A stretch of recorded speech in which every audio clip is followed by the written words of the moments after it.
Gracias, Marisa, gracias a todos los presentes. Pensaba que antes de dedicar el tiempo a mi presentación, no quería obviar que para mí, para estar aquí en este panel, en principio obviamente es un gran honor, pero sobre todo es una gran responsabilidad, porque no puedo escindir mi participación aquí de esta semana en particular dedicada, no sé si la palabra justa es la recordación, sino a la demanda de justicia y de esclarecimiento del atentado a la AMIA. En ese sentido, yo estaba terminando mi secundario cuando el atentado tuvo lugar y desde entonces siempre participé de algún u otro modo en mis demandas de justicia, en la ciudad de La Plata, que es donde pertenezco, en Buenos Aires, a través de distintas instituciones y demás. Y de repente verme aquí con un público que en parte reconozco como un público amigo, veo caras amigas, ¿sí? Me obligan a repensar ese lugar de la responsabilidad, para qué estoy aquí o cuál es mi deber, qué lugar tiene la palabra frente a una demanda de justicia. Y en ese sentido, agradecerles la invitación y el decoro que han tenido conmigo. Reconozco en las palabras de Dios y también que la agenda intelectual es una agenda transnacionalizada, puesto que si bien su trayectoria se inscribe en la Universidad Hebrea de Jerusalén y particularmente en Israel, y la mía en la Universidad de La Plata, en la provincia de Buenos Aires, en Argentina, ¿sí? El universo de autores es más o menos el mismo. Pero bueno, uno no siempre lee los autores del mismo modo, con las mismas preguntas. Y en ese sentido me parece que es interesante poder quizás poner eso también en escena, ¿no? Pensaba que efectivamente hay una idea un poco común en la que la memoria del Holocausto es un horizonte de reflexión y de producción de sentido, acerca de que efectivamente vivimos un tiempo caracterizado por las memorias, de alguna manera por un anhelo, ¿sí?, de volver al pasado, volver en el sentido de encontrar algunas explicaciones acerca de experiencias, acontecimientos, procesos. Y efectivamente pensamos que eso es quizás lo sintomático, lo característico de nuestra época, esta pretensión de volver al pasado. En principio sería un poco descreído de esa intención. Me parece que esa voluntad de volver al pasado uno la puede rastrear en los colectivos sociales, étnicos, religiosos, a lo largo del tiempo. Yosef Yerushalmi, a quien justamente citó Yossi, tiene un trabajo hermoso, Zahor, la historia y la memoria judía, en la que justamente nos muestra, al recorrer el texto del Antiguo Testamento, ¿sí?, que ese texto es un texto histórico, que justamente lo que hace es volver sobre la historia de un pueblo. De alguna manera, en ese texto fundacional de la cultura de Occidente, ¿sí?, lo que uno puede notar ahí es que hay una pretensión, si se quieren, sintomática, casi humana, mejor dicho, determinantemente humana, ¿sí?, de que en el pasado hay una serie de interrogantes, ¿sí?, que deben ser respondidos. Y en ese sentido quisiera ser claro. Me parece que esa idea de volver sobre el pasado, volver sobre la memoria del atentado a la AMIA, del terrorismo de Estado, del Holocausto, ¿sí?, no es justamente singular de nuestra época, sino que más bien forma de un derrotero, ¿sí?, mucho más universal y entonces, si se quiere, en cierto sentido moderno, acerca de cómo pensar nuestro vínculo con el pasado. Lo diría de este modo también, ¿no? Piensen el ejercicio de los funcionarios del Ministerio de Educación de la Nación, del Parlamento, hacia final del siglo XIX en Argentina, cuando bajo la pretensión de sancionar una nueva ley de educación, ¿sí?, lo que buscan es un horizonte acerca de cómo pensar la historia nacional. Efectivamente, al final del siglo XIX también hay una voluntad acerca de cómo pensar el vínculo de la Argentina con su pasado nacional, construir un sentido acerca del 25 de mayo, del 9 de julio, del propio derrotero nacional. Pienso también en mis abuelos. Mis abuelos dieron una y otra vez testimonio acerca de su condición de migrantes, ¿sí? La idea de una historia de la colonización judía, ¿sí?, era, en cierto modo, una vuelta sobre el pasado. Preguntar cómo había sido la experiencia de los judíos en Argentina, cómo había sido su proceso de integración a la nación y, como bien dijo Yossi también, cómo balancear esa condición de argentino con lo judío, por ejemplo. Entonces, si la época no es una época en la que lo central sea la memoria, ¿qué es lo característico de esta época? me parece que una de las cosas centrales, ¿sí?, es que el vínculo con el pasado es un vínculo que tiene que ver con experiencias sensibles del pasado, ¿sí?, con cómo pensar el Holocausto, el terrorismo de Estado, el atentado a la AMIA, el atentado de Atocha, de Niza, de Bélgica. ¿Se entiende? Lo que está en el centro de la escena, de la discusión, ¿sí?, es cómo pensar una serie de experiencias en la que, de alguna manera, ese vínculo rosa con el pasado, la pertenencia de la historia de la colonización, del origen de la historia nacional, se borronea y lo que nos devuelve son más bien experiencias, podríamos decir, traumáticas, ¿sí? Las matanzas masivas, como dijo uno de los expositores, la muerte sin razón, ¿sí?, sin corazón, sin sentido, una serie de experiencias que son difíciles de explicar, y supongo que Verónica, con quien he trabajado mucho, lo va a retomar.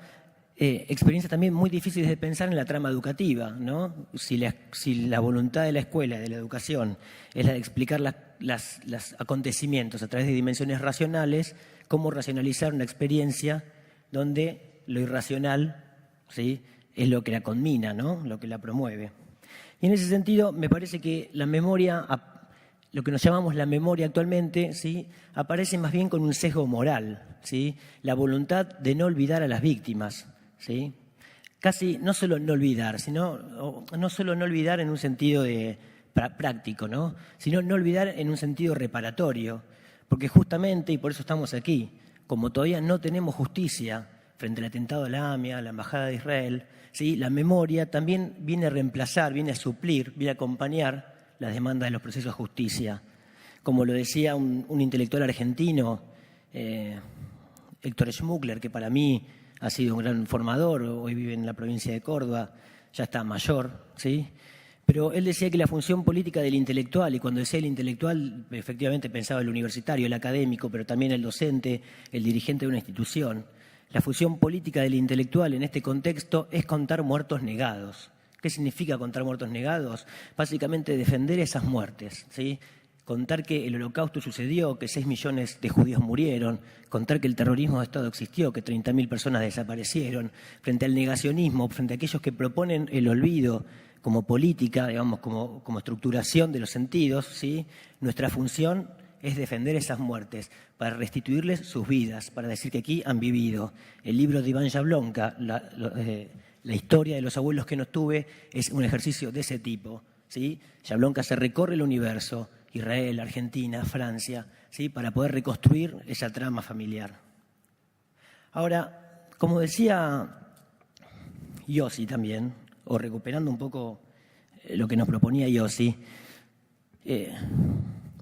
lo cierto es que estamos en una situación, podríamos decir, en un grado de reflexión, ¿sí?, en el que la condición de víctima se ha constituido, ¿sí?, en el nuevo horizonte de reflexión o de consideración conceptual en torno a cómo recuperar no solo el pasado, sino las expresiones presentes.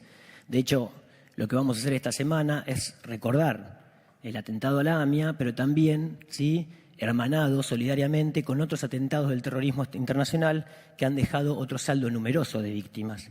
Y ahí esa dimensión es interesante, porque efectivamente la víctima ocupa un lugar central, ¿sí?, en la construcción de sentidos de una época, o mejor dicho, de nuestra época. Fíjense qué interesante, ¿sí?, el mismo barrio, el mismo lugar en el que ocurrió el atentado a la AMIA, ¿sí?, en 1994, fue el epicentro de la primera gran matanza en la ciudad de Buenos Aires, la Semana Trágica en 1919, ¿sí?, y básicamente los actores fueron los mismos, los judíos en la ciudad de Buenos Aires. Sin embargo, es cierto, no hay un acto de conmemoración de esas muertes de esos judíos, ¿sí? Entonces, ahí me parece que hay una dimensión que es interesante, es que cómo pensamos o cómo estamos dispuestos a problematizar la propia condición de las víctimas. Y yo sí citaba a Marianne Hirsch, pero hay una dimensión interesante que quizás a nosotros se nos escapa, pero que en Europa tiene una visibilidad mucho más latente. Basta ver lo que sucedió anoche con los festejos por la obtención del título mundial en la ciudad de París, ¿sí?, que es lo que la historiadora, bueno, ahora se me olvidó el nombre, ¿sí?, lo que una historiadora francesa concibió como la competencia entre las víctimas, que ¿Qué significa eso? Bueno, básicamente, ¿sí?, el reconocimiento o la puesta en escena de una serie de testimonios que reivindican para sí el estatuto de víctimas. Víctimas del Holocausto, víctimas de unos atentados terroristas, víctimas de la violencia de género, víctimas de colisiones de tránsito, víctimas de la descolonización en Europa. Y es interesante porque en esa dimensión de voces plurales que encarnan la noción de la víctima, lo que hay también es una disputa por la hegemonía, por el reconocimiento, por la construcción de sentidos de legitimidad de esas voces. Y en esas disputas, como en todas disputas de poder y de sentidos, unas voces tienen más legitimidad que otras o ganan más legitimidad que otras. Y esa legitimidad está dada muchas veces por el reconocimiento estatal, una ley que reconoce, que repara unas víctimas, pero no otras víctimas. Y ahí me parece que hay una dimensión interesante para pensar, ¿sí? ¿Cómo estamos dispuestos a pensar la condición de víctimas en este universo? Es cierto que las víctimas son víctimas de una violencia inusual, irracional, pensada, irracional pero pensada, racionalmente planificada, ¿sí?, pero que muchas veces en su dimensión equiparadora nos aparecen deshistorizadas. Como bien decían hoy, el terrorismo internacional no tiene corazón, no tiene sentido, pero sí tiene historia. Y cuando digo que sí tiene historia, lo digo en el mismo sentido que Primo Levi nos sugería revisitar la experiencia del Holocausto, no para disculpar a los nazis, sino para comprender cómo había sido montado ese sistema. Y en ese sentido me parece que es interesante, ¿sí?, pensar estas dimensiones. Tenía una cita que es compleja, me parece, para pensar esa dimensión, pero puede ser ilustrativa, ¿sí? En el 2012, en el periódico alemán Der Spiegel, se publica un artículo en el que aparece la siguiente reflexión, la siguiente consideración. Dice, sin embargo, esta desgracia ha estado en todas partes. Está haciendo referencia, ¿sí?, al final de la Segunda Guerra Mundial. Bastaba con hacer la lista. Pérdidas inmensas debido a la guerra, prisioneros en campos soviéticos, muertos in situ o de regreso tardío al país. Miles de personas muertas en las carreteras del este en 1945, huyendo ante el avance de las tropas soviéticas, víctimas de los bombardeos aliados y no solo el de Dresde, expulsión masiva y brutal de los alemanes de los Sudetes que rayaba la depuración étnica, pérdida de un par de territorios, división de Alemania y de Berlín, violación de miles de mujeres en Berlín por parte de los soviéticos, cada uno con sus dolores, cada uno con su desgracia. Para plagiar a Stéphane Courtois, un niño muerto durante el bombardeo de Dresde o durante la fuga de Silesia vale de todas formas lo mismo que un niño muerto en Auschwitz. Digo, sin estar de acuerdo con la equiparación, es interesante pensar lo que pasa con la construcción del estatuto de las víctimas, ¿sí? En Europa particularmente, porque es un problema que tiene una materialidad mucho más latente, ¿sí? Hay muchos investigadores, pienso en Gabriel Gatti en la Universidad del País Vasco, pero también en Francia, también en Alemania, ¿sí?, que de alguna manera están empezando a proponer que la condición de víctima es como el nuevo estatuto de ciudadanía del siglo XXI, ¿sí? Todos nos reconocemos, para poder reconocernos en el espacio público como ciudadanos, como personas, individuos, hombre, mujer, con acceso a derechos y obligaciones, ¿sí?, esa mediación está dada por mi condición de víctima. La mejor modo de asegurarme esa condición de ciudadano es pudiendo presentar, ¿sí?, alguna carta que me valide como víctima de alguna experiencia. El problema, dicen los investigadores, es que en ese universo de tensiones y de debates, ¿sí?, lo que surge como un obstáculo para el investigador es la condición misma del testimonio. Como bien decía Yossi, si Aniet Biorka en los 80 nos invita a pensar la experiencia del siglo XX como la del testimonio, el siglo XXI empieza a desconfiar de los testimonios. No porque los testimonios no digan la verdad, sino porque efectivamente frente a la pluralidad de testimonios que acusan la condición de víctimas, hay algo, ¿sí?, de la enunciación, de la construcción de sentidos que empieza a desvanecerse. Hay un libro que sugiero, está en Argentina, es una novela en realidad, pero para los que nos interesan estos temas y para los que somos educadores es un libro central que se llama El impostor, de Javier Cercas. Y es un libro problemático también para nosotros, porque justamente aborda el testimonio falso de un sobreviviente del Holocausto. Y digo falso entre comillas. Javier Cercas aborda la historia de Enric Marcó, quien fue el presidente de la Amical de Mauthausen, algo así como la Organización de Sobrevivientes en España. ¿Sí? Ahí cierro. Y creó un relato, ¿sí?, en el que efectivamente era la víctima por antonomasia. Había sido un militante anarquista durante la Guerra Civil Española, luego preso en Alemania durante los años del nazismo y a su regreso a España, ¿sí?, líder sindical contra el franquismo en los años 60 en adelante, ¿no? Es Benito Bermejo, un historiador a pulmón, podríamos decir nosotros, no profesional, no universitario, quien descubre la mentira de Marcó. Efectivamente, había estado en Alemania, pero había estado preso en una cárcel común por otros motivos. Había regresado a España, pero no había sido un líder sindical tan combativo. Y esa figura de Enric Marcó, que era la superestrella de los testimonios, aquí le daban testimonios en todos lados, fue más bien la construcción de un escarnio público. Y Javier Cercas dice algo interesante que con eso quisiera terminar. Dice, en el fondo lo de Enric Marcó era en cierta medida una mentira, pero una mentira a medias, porque una mentira se construye sobre verdades. Dice, el testimonio de Marcó era un testimonio, no era una ficción, porque lo que él decía estaba en el universo de cosas que podíamos creer. Si Marcó nos hubiera dicho que lo secuestraron unos extraterrestres y lo llevaron a Marte, hubiéramos pensado que era un loco. Pero básicamente lo que nos dijo era algo creíble en el universo de la experiencia del siglo XX. Nos contó la Guerra Civil Española, nos contó la experiencia del nazismo y luego la resistencia al franquismo. Dice, en ese sentido, Marcó hizo lo que hacemos muchos de nosotros, que es inventarnos un pasado más o menos glorioso, digno.